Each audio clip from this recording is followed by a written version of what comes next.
Yo, welcome back to TopherTvPodcast. As y'all can see that we are on the move and we got the mics in hand. I just want to start by introducing one of my other siblings. Earlier I had the oldest twin on, and this is the younger twin, Ayana. Say hey, say what's up to the people. Hey. Yes, this is another one of my younger sisters, Ayana McClammy, You know, the one and only, you know. Yes. If you know, you know. Okay, yeah, you know it. But anyways, welcome back to Tougher TV Podcast, man, where we talk about any and everything, like I stated previously. As y'all can see, it's a different setting, we went on the move for this one. I tapped back in with my people and came home for a little bit, you know what I mean? I just want to say thank y'all to everybody that's been tuning in, showing love. Y'all are amazing, and I just want y'all to make sure that y'all like the podcast, like the videos, subscribe, and make sure you get in the comment section and show a little love. As y'all may know, the podcast is audio only as well, and it's on Apple Music Podcast, Spotify, Amazon Music, and iHeartRadio. Y'all can go listen, and y'all don't have to watch the video. That's the beauty of it. But so how you feeling today? How you doing? I'm feeling good. You feeling good? I'm feeling blessed. You got your Kool-Aid smile on. Do right I? What is that?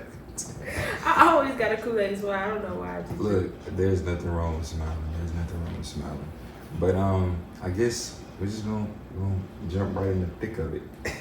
In the thick of it? I just recently became a father, but before I was a father, you was a mother. You know what I'm saying? You have a pretty handsome son, I must say, in Carson. So I guess I just want to touch on how did you feel about becoming a mother? Because I was there, but I was from afar, kind of sorta.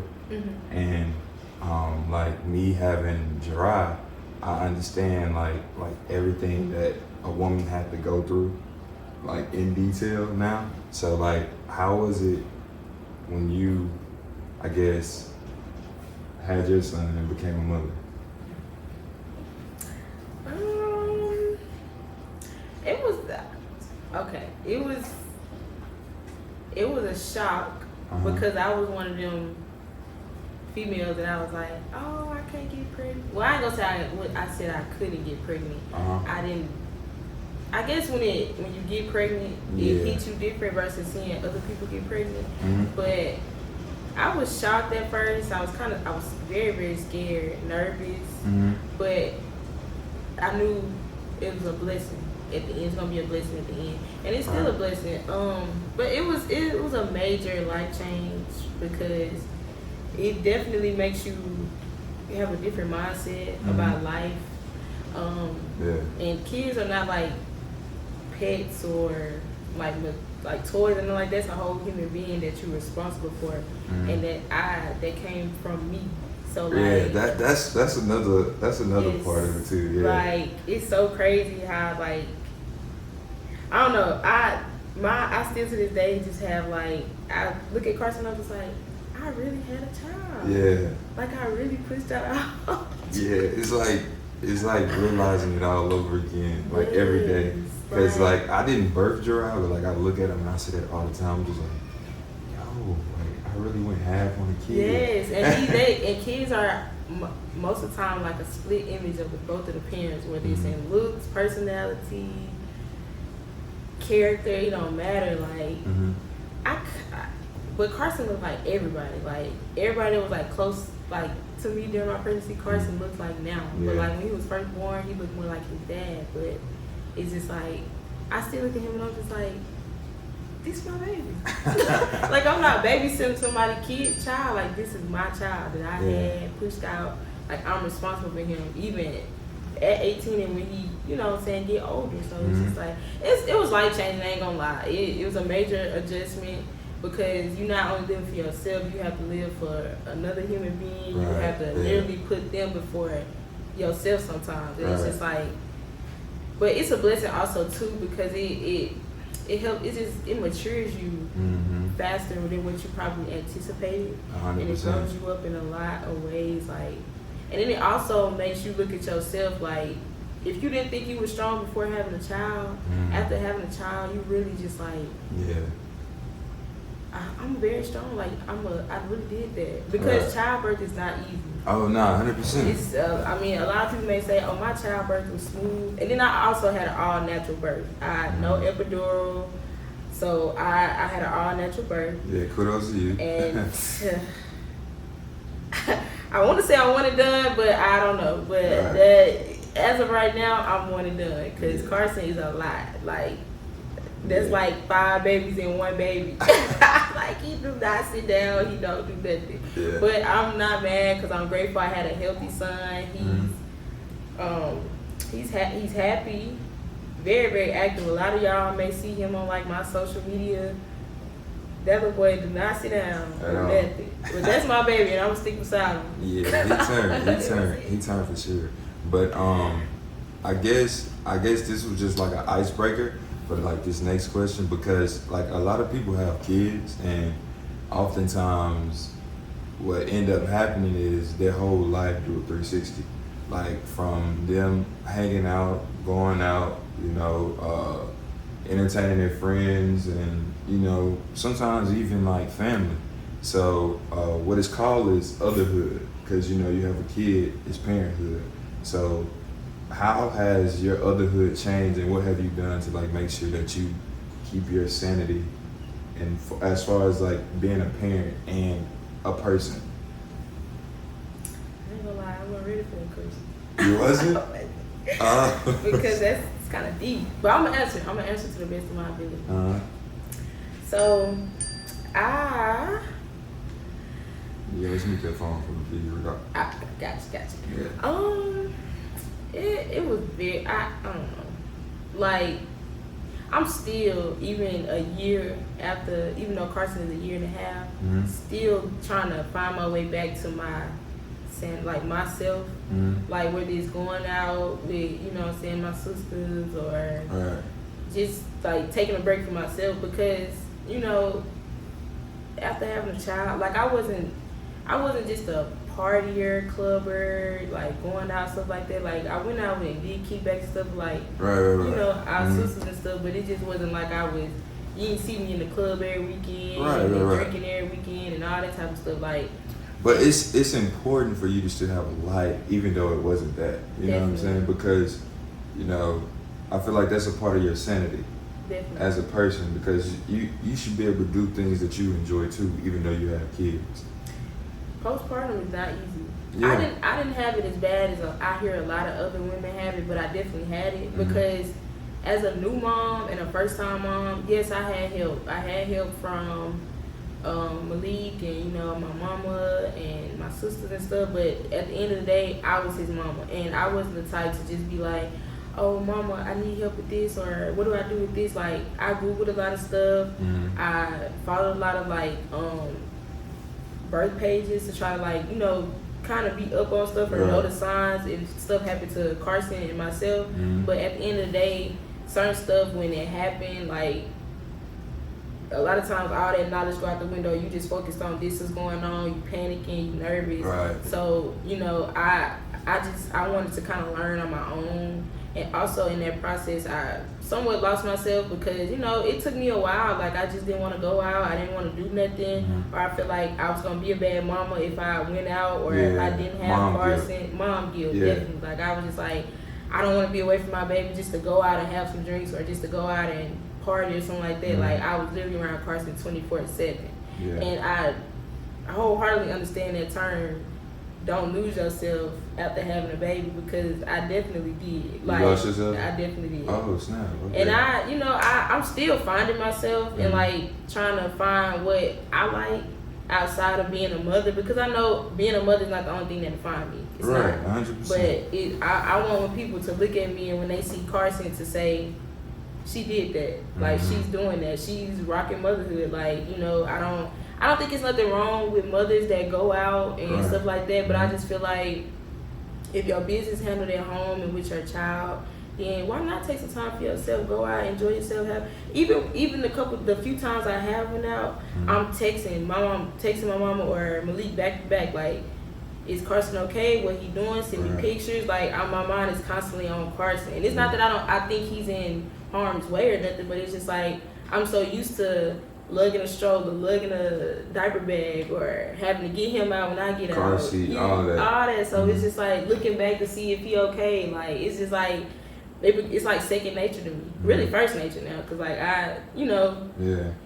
So what was some of the things that you started doing to like get your confidence back?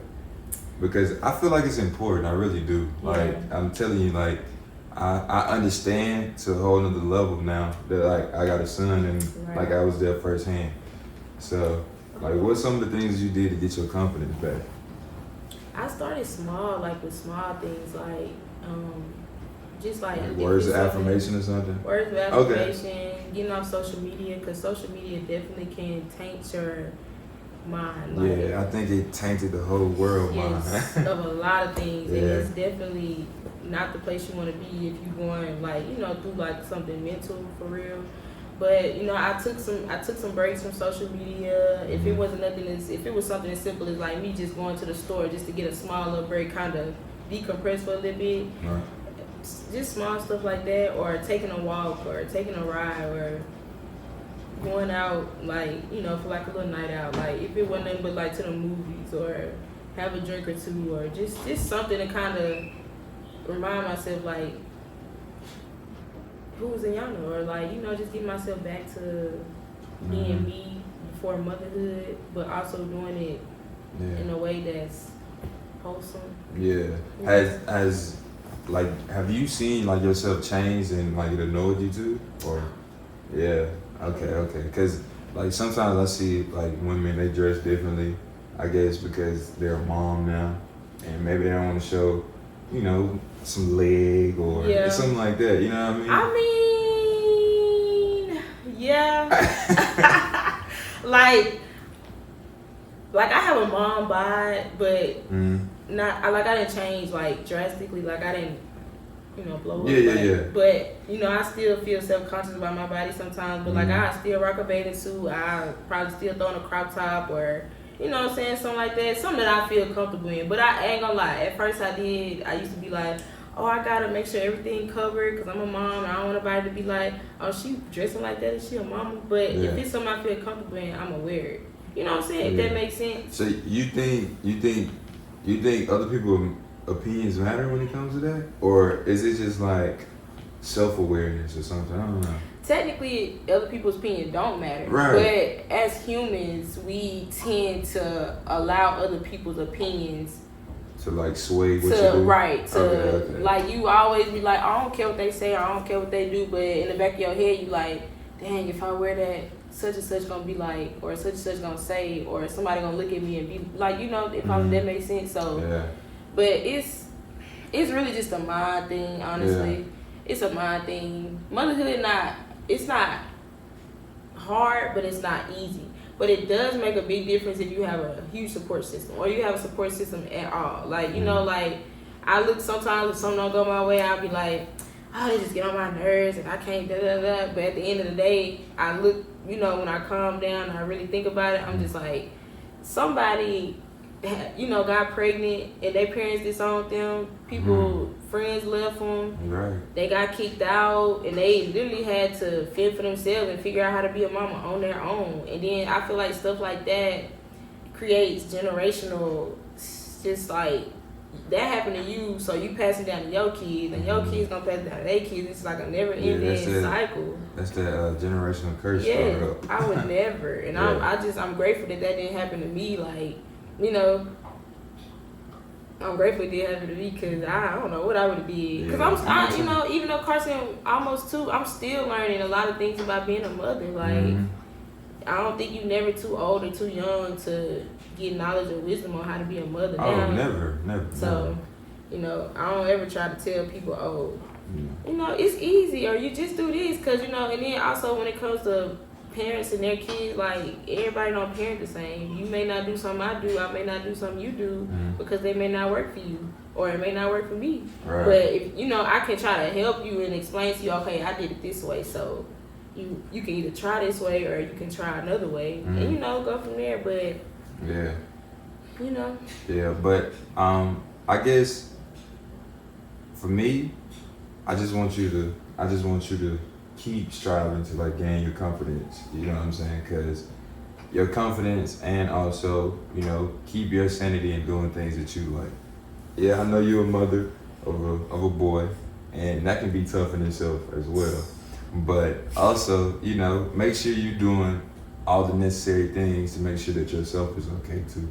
Because not only are you a mother, you're a person first. You know what I mean? Right. And everybody like to have a good time. You know what I mean? I feel like that's important. Every now and again, you get to enjoy something, do something different. You know what I mean? Yeah. Yeah. So I just wanted to like encourage you a little bit. You know what I'm saying? I feel like that's important. And you know, like I keep on reverting back to, like, I understand firsthand. So I did in my previous episodes, I did like scenarios, and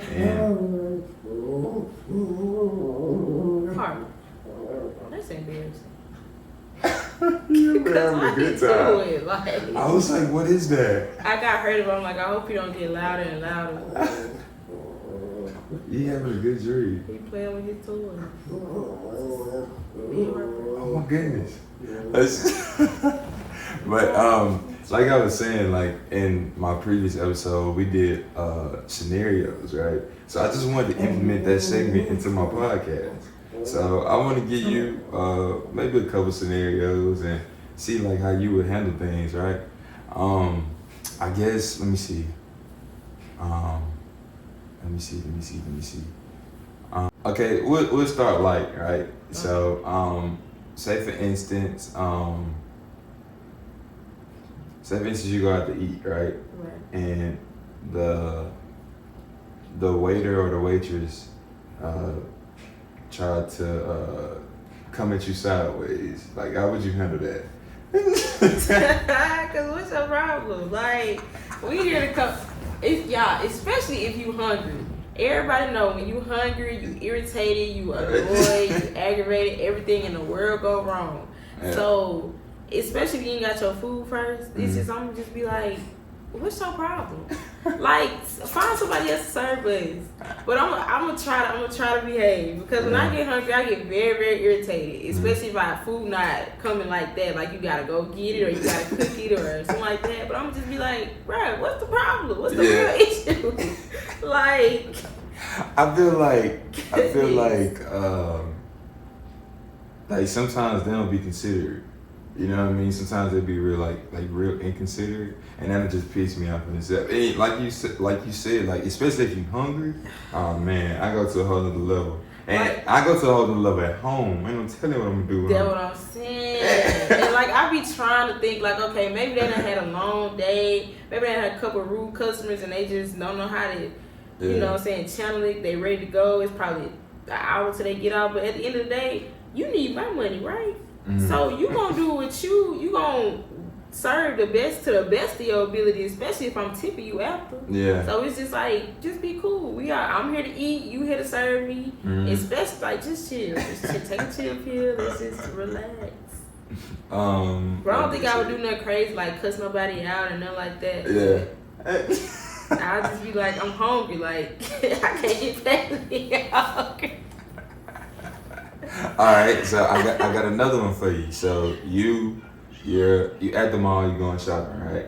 And you with your significant other, and somebody approach your significant other trying to, get at them.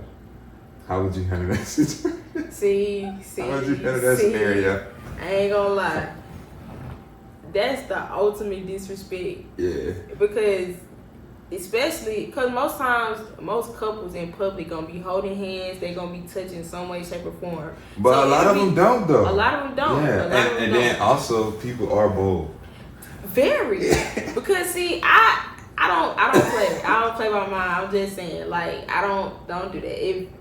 If I'm me and my significant other out in public, I'm gonna try to hold on to an arm, a hand. I'm gonna be walking close. I'm gonna be doing something so people know this mine. This who I'm with. There might be a brother though, or they don't know. You know. They don't know. But at the end of the day, okay, I'm not just gonna. If I see somebody with somebody, that's the thing. You don't know if they together, sibling, co-worker. You don't know. So I'm not just gonna walk up and be like, you single or you cute, you fine, like. But some people are that bold, right? But see, that right there cause you to get slapped for real. Because that's what you do. Yeah, especially if they trying to, like, you know what I'm saying, play into it too. I'm gonna be some both of y'all. Cause what is you doing? Yeah, I'm chill first. I'm just kind of look like. Yeah. And hopefully with my chill self, I'm turning up too. I ain't not see what I'm saying? Yeah, I get it. Don't disrespect me. Don't disrespect me. You're not in public. Yeah. But see, at first, I'm not gonna even look. I'm not even gonna pay them no attention. I'm gonna look to my significant other and I'm gonna be like. Yeah, to make sure that they. I'm trying to figure out what type of time you on. Like, if you finna check them, or do I need to check them? Do I need to check both of y'all? Keep both of y'all. What I need to do? Because I'm on the type of time you on. Before I turn up on them. Yeah. Or I just be like, we are together. And if they be like, oh, I don't care, or something like that, then see, that's disrespectful. Now we finna turn it up a notch. All right, so you say that's the face. Because, like, God know who and who not to put in certain situations. Because they ain't never been tested like that. Yeah, I never have either. That's kind of crazy, I'm not gonna lie. But, okay, so you said that's disrespectful. I got one more for you. So, say for instance, you do get into, some hand-to-hand combat and you slip up, you got connected on, right? And they mess around and spit on you. What would you do in that scenario? Crazy. Spit? Yeah. But that's gonna bring back to like them slavery days, I ain't gonna lie. Yeah, they were just like, Yeah. Oh my God. How would you handle that scenario?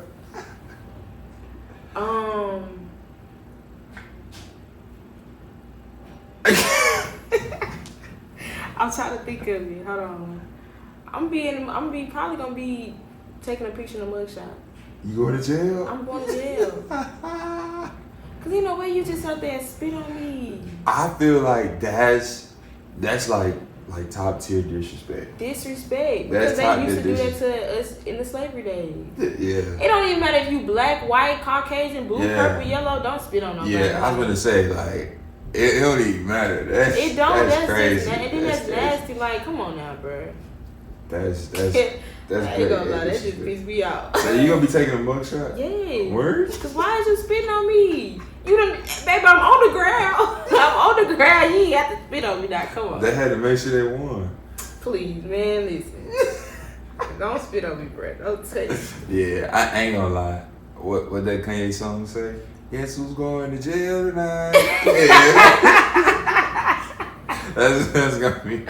Because what are we doing? Yeah. It's 2023. Grow up, for one. Facts. But I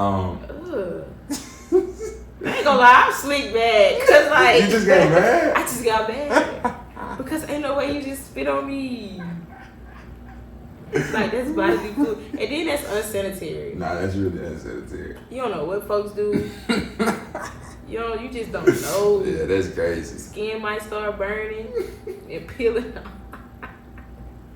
Look, so every episode, right? I allow whoever I have on to get something off their chest, like anything that's been weighing on their heart, anything that's been on their mind. And right now, I'm gonna have you get something off your chest. Anything you want to talk about or want to speak on.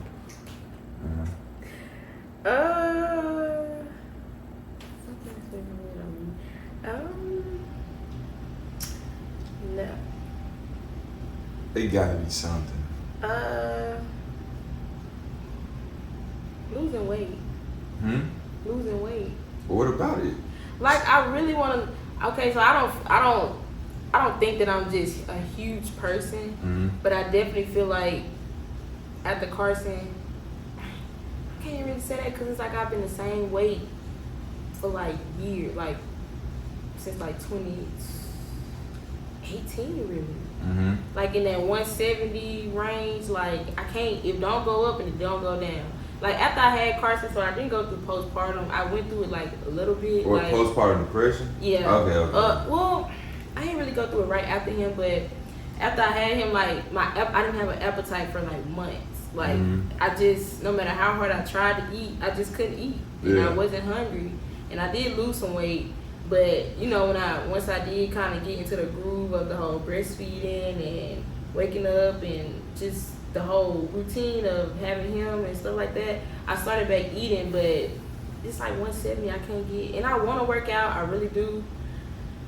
I just don't know. I know the first step with working out starts with the diet, with your diet. Yeah, if you change your diet, everything else will fall in line. Yeah, I think I want to say it's like 70-30. Like it's 30% working out, 70% kitchen. Yes. Like with your diet, I guess you could say. So that's where it started first. And I had got a gym membership because I feel like I would do better with like a personal trainer. You know, I say either a personal trainer or a partner. But you gotta have like a partner who just like stay on it. Right. Because I used to work out with my homie Charles. Shout out to Charles. He used to, like, every time I make an excuse going to the gym, he tweak his schedule to make sure we go. Like no matter what. Like if I had a doctor's appointment, like say at 9 a.m., okay, cool. What time you get out of there? Yeah, like that shit, that just held you accountable. Right. That way, like you never got off track. Right. And then, of course, like after that, you started seeing results. With results come you being inspired, encouraged, and you want to keep going. You know what I mean? See, because I did it for like a week. I had found a personal trainer over here. Yeah. It was a black guy, and him and his wife owned the gym.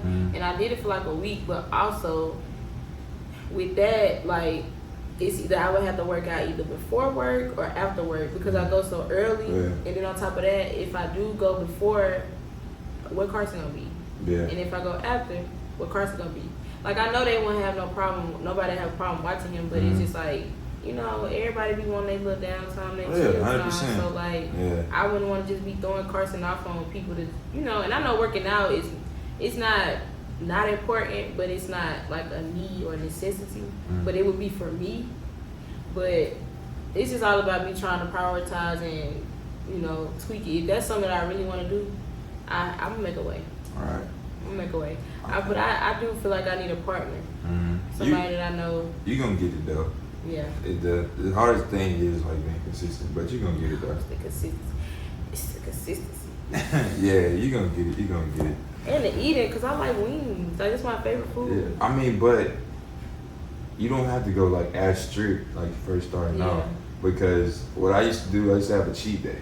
Yeah. So like any other days, like I wasn't eating crazy. Right. Like I have one day, and then you got to the point where like you just eating healthy every day. Right. You know what I mean? Right. So like you just gotta start off small, but you're gonna get there. Yeah. You know, it's a work in progress. But So if anybody out there want to be my personal trainer or got some tips, work out, you know what I'm saying? For sure. Tap in. Drop them in the comments. Yeah. Reach out to me. I'll pay you a cool 5, 10, 20. Oh yeah, they definitely not coming. They definitely not coming. You want a personal trainer, be like, you know what I'm saying? I got a goal. I mean, I don't want to be no stick. I just want to be healthy. Right, 100%. I just want to be healthy. I understand. But this has been another great episode of TopherTvPodcast. I had my wonderful sister on, Ayana. You know what I mean? Oh. Konnichiwa. Oh my gosh. But yes, like I always say, I appreciate y'all for tuning in, sharing the podcast, liking the videos, the whole nine. And like I always say, we have the audio version up. It's on Apple Music Podcast, Spotify, Amazon Music, and with iHeartRadio. And yeah, y'all can listen to the audio only. I hope y'all enjoyed the episode, and I'll see y'all in the next one. We lit.